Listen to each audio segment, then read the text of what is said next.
You are now live. Yeah, Schlock West in the morning, Dash Radio, the spin room, you know what it is. What up, party peoples? We back at it again on this Monday. Hope you guys had a wonderful weekend, man. It's Labor Day, right? Let's get Labor Day popping around this way, man. You know what I'm saying? We got the crew in the building. Your girlfriend's favorite DJ, DJ Ron C. The newbie, K Stephanie, J Tasha, and my girl, Big Les. You know how we do right before we start the show, ladies and gents. Please make sure that down below, subscribe. Click on that bell because we drop a new episode every single day. Monday through Friday, we got a new show for you guys. So please make sure that you guys click on the bell and subscribe, all right? Let's get it popping on this Monday, Labor Day. Big Les, Entertainment Report. Yeah, it is Labor Day, but it ain't the Labor Day of old, man. Like, we can't really roll to the beach. Everybody's got to have a mask on with a tan line over their face. Barbecuing like 10 feet away. It's not the same, but we do what we can do. We're in this together. Just have a good time and be safe wherever you are. Excuse me. I want to dedicate this entertainment report to the one and only Chadwick Boseman. As we know, we lost a great one. He died of colon cancer, age of 43, August 28th, and he had been fighting the battle for 4 years. And we've seen him working, laughing, doing interviews, doing a lot of human acts of kindness. And apparently he did not want sympathy or people treating him differently. And he was absolutely a fighter. And people in his camp respected his privacy. And you can only respect somebody like that. I think I would want the same thing if something were to happen. An amazing career, a lot of biopics, James Brown, baseball legend Jackie Robinson, Supreme Court Justice Thurgood Marshall, and of course, especially made a fictional character like the Black Panther seem like he was very real to not just kids, to us adults, because I want to go to Wakanda big time. But he absolutely gave us hope of a Black utopia. And social media can be so fucked up, man, because as he was losing weight, and not knowing whether it was for a role, people were leaving nasty comments about his size or how he looked. And it's, you know, we say this across the board, you never know what people are dealing with. So be kind, everyone, be kind. I don't know if you remember the actress Michelle Thomas. She played Urkel's girlfriend on Family Matters. And she also was someone who withheld her battle with stomach cancer for many years. She died, it was like 1998. She was only 30 years old. And she used to date Malcolm Jamal Warner. And she didn't want anybody to speak of it either because she didn't want to be treated differently. So remember, everybody handles their battles, however, whether it's losing someone or their health, be respectful, be kind, especially if 2020 didn't teach you anything. Hello. Let it be to have respect and kindness for your fellow person, all right? You know, it's interesting, Les. I just saw Loki interview the other day of one of the gentlemen that starred in Five Bloods with Chadwick Boseman. Yep. And he had said that he was like, Chadwick had massage people coming in, giving them massages, rubbing them down, you know, and all kind of stuff on the set. And he was like, wow, man, like, what's up with this guy? Like, did Black Panther, you know, really go to his head like that? Like, he's just coming in like superstar status like that. And now he felt bad because now hindsight and looking at it, it's kind of like, damn, dude, like, he was on set going through some stuff. I saw him do the interview. He called him precious. Yeah. You know, as entitled, and he really broke down and felt bad about it because he did what we just said, is that you prejudge or you assume and you have no idea what somebody's going through, you know. And I appreciate him being honest and being remorseful about having those feelings and stuff. Yeah. And you know what, before we leave or you move on, I thought too on 21 Bridges. I said he's looking kind of thin. I didn't think he was sick. I just said he's looking kind of thin. And I thought because of, you know, they had him because of the role. But I just said, you know, he's looking kind of thin on 21 Bridges. But you never know. You'll never know what people are going through. Well, we want to thank him for all he's contributed to not just the arts, but to the whole planet as a whole. And again, our condolences to him, his friends, family, and the fans. We not only lost our Black Panther, we lost Black Mamba. Black people are dying. It's been a tough 2020, but we are going to persevere. And, you know, we lost another NBA star as well. All-star Cliff Robinson passed away, 53 years old. He played 18 seasons in the league. His family said that he was fighting a year-long battle with lymphoma cancer, which is cancer of the immune system. And back in 2017, he had been hospitalized with a brain hemorrhage. So he's played for like the Phoenix Suns, Detroit Pistons, Golden State Warriors, New Jersey Nets. He won the NBA Sixth Man of the Year award back in 1993. He was an all-star in 1994. Rest in peace. His death got a little overshadowed because of Chadwick Boseman, but sports fans absolutely recognize him. And again, our condolences. Yeah. Nothing but love. We wish his family well. Definitely, definitely. Tyler Perry has joined an elite group that includes Oprah Winfrey, George Lucas, and Steven Spielberg. Yes, Forbes has reported that the filmmaker is officially worth $1 billion. On their website, they're talking about how Tyler Perry went from being dirt poor to a billionaire, rags to riches, true story. He writes all his own stuff, produces all his own stuff, not playing. He's keeping all the cookies for himself and show and prove, but he's spreading the love and he's giving back and he's doing a beautiful thing with it. One thing, let me ask you guys, when you become a successful celebrity, whether you're worth millions or billions, do you feel like it is your duty, whether you go back to your hometown or to pull other people up? Do you feel like it is your responsibility to do more for the community or the outreach, even more so than your own family? I can answer that. I think, yes, I think it's your responsibility to reach out to, to the communities. I mean, I wouldn't say not to do your family, but, I mean, it's just, you have to, man. You have to, step, because that's what got you there. The community got you where you are. I mean, your fans is where the reason why who you are. So I think you have to reach out. The family's gonna be there. I mean, you're gonna take care of them. That no one's gonna go broke. I mean, I hope not. If I have $1 billion, I'm like, no one in my family gonna be broke, for sure. But yeah, you got to step out and help the community. Yeah. All right. I just want to tie in on that real quick. I think it's important that you give back to the community, even your own community or any other communities, because there's some young people that are looking up to you and seeing what you have done. And if you give them an opportunity because you've gotten there and you give them an opportunity to get a leg up, because we understand America, we understand the system, it always kind of holds us back. But if someone like a Tyler Perry, a Oprah Winfrey, a Kanye West, they give someone an opportunity or a chance to get a leg up and start their business or, read a script, give them a chance, something, I think it's important. Family-wise, is your family mooching off you or your family's actually trying to make some moves and contribute? That's the other, question, but. Yeah. Right. Well, let's move on to the Killing of Breonna Taylor documentary. They are moving things really fast. It's about to air on Hulu and FX September 4th at 10 p.m. Make sure you check your local listings. Now, Christopher 2X, he's with the Game Changers. If you don't know what Game Changers is, it's in Louisville. They are a nonprofit organization that promotes early childhood education, parental involvement, mentoring, and community involvement. And they have been in contact with Taylor's mother, and she's looking forward to doing the documentary so that, it helps to benefit her daughter's case. And, quote, she sees the film as another piece of storyline that can help magnify the serious issues in connection to her daughter losing her life, end quote. So we hope we can get some answers and some results, whatever can help, between the billboards that Oprah Winfrey put up in this documentary. Let's just hope that they arrest these people and that those laws that we talked about weeks ago that save the cops or give them permission to go into people's homes unannounced and do what they do get overturned and we can get some justice here. I think that's the biggest thing right now that's going on. And, I don't know if you guys have seen, the stories of when they ask certain politicians about systemic racism and two Americas and, the difference between the whites and the blacks and stuff like that. And they always have an excuse of why.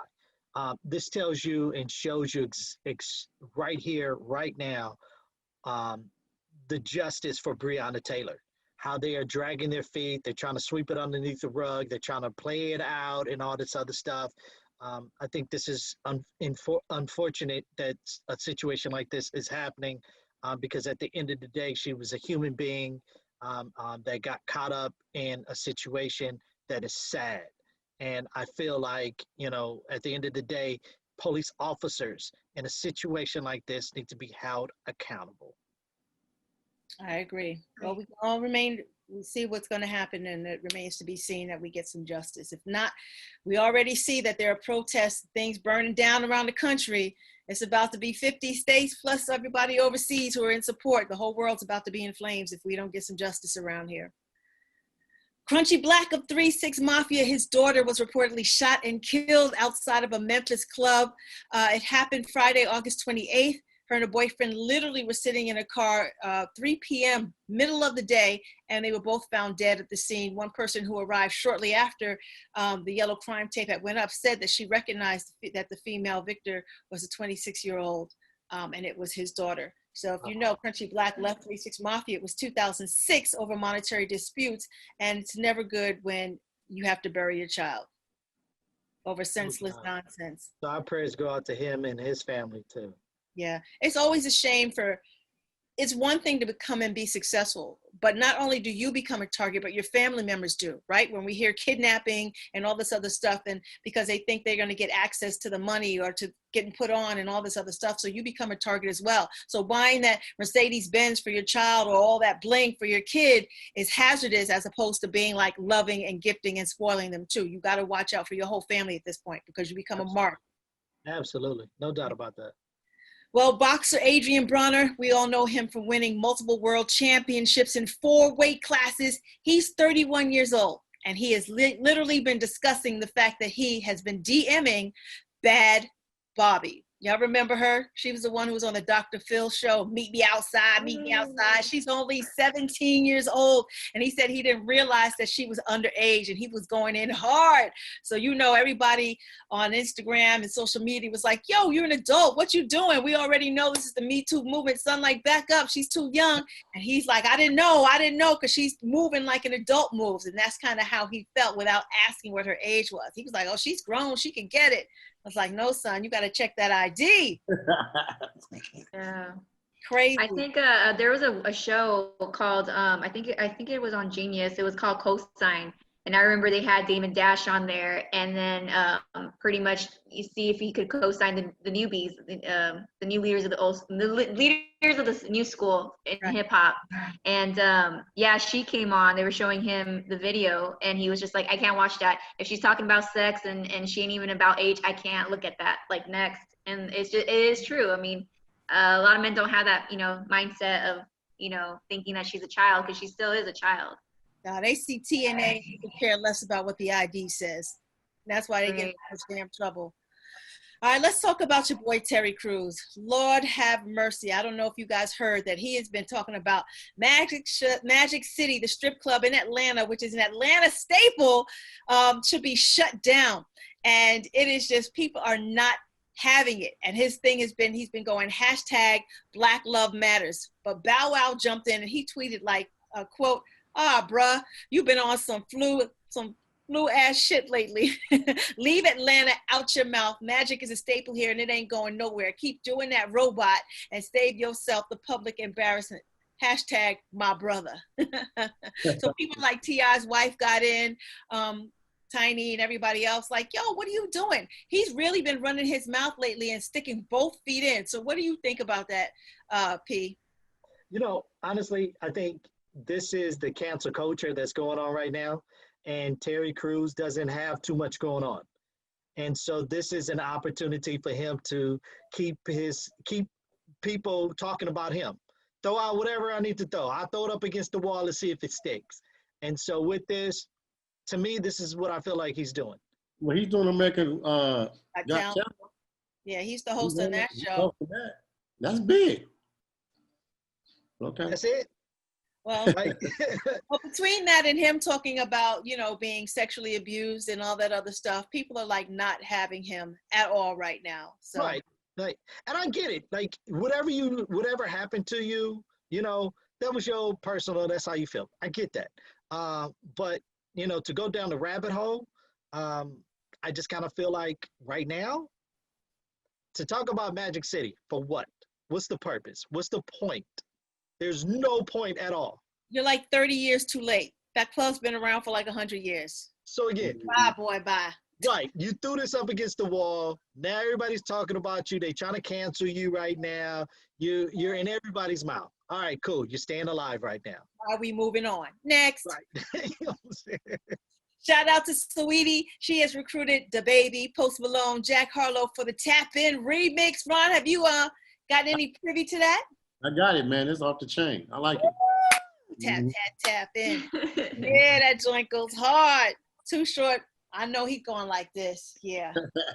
Yeah, young one. Yeah. Run me that money. Okay. Run that. Shout out to Jay-Z and Will Smith. They are producing a mini-series on Emmett Till's mother, Mamie Till Mobley. It's going to be coming to ABC, and it's going to be spotlighting the moments sparking the beginning of civil rights movement. Now, it's going to show Emmett as the boy rather than as the victim or the martyr, as they say, while also showcasing Mamie's astonishing strength in the face of a mother's worst nightmare. So as you know, Will Smith has a company, Overbrook Productions, so they're going to do it under that umbrella. And Gina Prince Blythewood of Love and Basketball and Secret Lives of Bees is going to be the director. So shout out to her. Oh, that's dope. Nice. Yeah, man. Now, as you know, that Meek Mill and ATVs are no bueno, right? He went to jail behind one of them, which we all know was dead wrong. But he recently had another accident, major road rash. And he just can't keep his ass, like he's skilled out on the bike, for real. But, you know, he put a picture up on his Instagram, and it's just been crazy. So he's got these singles that are out now, Believe, featuring Justin Timberlake, and another one, Other Side of America. They both cracked Billboard 100 and also welcomed a newborn son on his birthday back in May. He needs to keep his ass still. Now, yeah. So I'm gonna come to the fellas on this. Marcus Houston, we all know him from the group Immature back in the day, and he's just been an actor extraordinaire. He has married a 19-year-old girl, Maya Dickey. Now, their relationship, of course, has gotten a whole lot of public controversy and scrutiny because of the age gap. Marcus Houston, if you don't know, is 39 years old. She is 19. They had a private wedding ceremony in Corona, California. And let me ask you, because we all know that this is no surprise, right? Especially, Stephanie, we know men always skew lower. And they get the little young hotties who are 20 years younger. And God forbid we do it, we're cougars, right? Because you know I like them young. So Right. These old fools can't keep up with the girl. I'm just saying. But actually, let me go to Stephanie first. How do you feel about it? I mean, I'm not totally surprised because of the, you know, the history he's had, you know, but I mean, I honestly want to know, like, what was her parents' approval about this too? Because it's like, I know for sure, like, I would not be having that. You know, if I ever had a little girl, I would literally talk to her about what men think. And I feel like some men that go for younger girls, I don't know, this is just me speaking just on me personally, like, I feel like they choose young girls because they still have this mindset of like being naive. So manipulate. Correct, yeah. So that's how I feel about it. But I mean, I don't know. I kind of wonder what her parents thought about it, to be honest. Ron Sizzle? Well, you know what? And I'm just talking for me. I don't know about Pete, because Pete, you know, probably go out and date 15-year-olds. I don't know. But What? I'm just joking, man. Look, no, me personally, man, I never really got into younger girls. You know what I mean? Especially that young. And you got to think, he married her, so they had to have been together when she was underage. You know, I don't know the history. I don't know how long they've been together, but you think about it, if they just got married and she's 19 now, they had to have been dating more than a couple of years. So she was underage. Quick. You know how that go. She sees stars in her eyes and Hollywood dollars and all this fame and stuff, and it could be 6 months and everything looks all pretty and shiny and whatever, you know. But at 19, you can't tell anybody what to do in any state at this point. You know? Right. What's your cutoff, Ron? You're the big 5-0. How low will you go? Man, maybe 5 years is probably the lowest that I have done. You know what I mean? And probably back when I was younger, it was probably 10 years older when I was younger, but not now. I'm not dating a 60-year-old lady. I'm not. I'm just not. But yeah, 5 years probably the lowest. So some 25-year-old shorty comes up to the DJ booth, looking like she 40, throwing that thing at you, Ron C. You not taking it home? I'm not taking it home. Okay. Pee Wee. I could get 45 and just do the same thing. No, I don't need that. You know, it's interesting because, you know, Marcus Houston, we all know him, and for him to go to a 19-year-old, that's real shocking. I know that he can find somebody in his age range, but a 19-year-old, I think I'm with Stephanie. You got to look at, you know, the family. How's the family reacted to this? It's really strange. I mean, I'm not with it. I wouldn't go that low. You know, I think the lowest that I'm going to go is like 35. So, I mean, it's really interesting, but It's no. crazy because I've seen so many men, literally, you get to see what a midlife crisis is, right? They start feeling the need to have their ego stroked or to mold and manipulate somebody who's going to fawn all over them or dangle some stuff in their face that's going to make them love them more and give them that kind of attention and stuff. So imagine your daughter Bailey or you know, your other beautiful daughter come home with a guy who's twice their age. I'm gonna wring his neck. All right. Let's move on, y'all. Actress Drew Barrymore. We all know her from Charlie's Angels. She just got her own daytime talk show. It's going to be called simply The Drew Barrymore Show. September 14th on CBS. From news to pop culture, human interest, and comedy. I think Middle America is going to eat her up because they love her to death. And, you know, her family legacy is just huge. So we'll see. Hopefully she can keep everybody entertained and engaged. I don't know if you guys have seen your boy Drake. He's been teasing his merchandise, Certified Lover Boy, all over Instagram. You know, this is a whole Nike collaboration. No official release date just yet, but I think he's going to do some crazy, crazy numbers once this starts. I mean, even the bootlegging is going to be crazy on this. Have you seen any of the pieces, you guys? Yeah, I haven't. Yeah.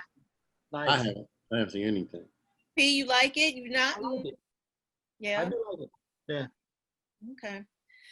I do want to say again, condolences. We're going to former Georgetown basketball coach John Thompson. He died at the age of 78. He was the first Black coach to lead a team to the NCAA men's basketball championship. They really haven't disclosed the cause of death. We do know that he had been suffering from multiple health challenges. And again, we know that he turned the team into the Hoya paranoia. That was kind of the hype. And he turned players into greatness like Alonzo Mourning, Patrick Ewing. And when Allen Iverson had been looked at for NFL and NBA drafting and then got into some trouble, John Thompson was really the only person when his mother came to knock on his door who said, yes, I'll give him a chance. So he's definitely and absolutely a legendary figure in college basketball. He's created some major athletes. He will be missed. Rest in peace for sure. And then that's it with your entertainment news, you guys. All right, there it is, ladies and gents, on this Monday. Don't forget, subscribe, click on that bell. We want to hear from you. Comment below, man. How you like Entertainment Report? How you like any of the shows? Just let us know, man. Just talk to us. We want to hear from you, all right? That's K. Stephanie. That's DJ Ron C. That's Big Les. Don't forget, tomorrow, we got One Gotta Go with your man, Big Pwee. K. Stephanie with her TV. It is going down, all right, man? Don't forget, tune in. We'll see you guys mañana. Thank you guys once again for tuning into the Spin Room. You guys have a good Labor Day. Yeah. Have fun. Don't save me a plate, matter of fact. You know what I'm saying? Greedy, greedy. Thanks. Yeah, you are now live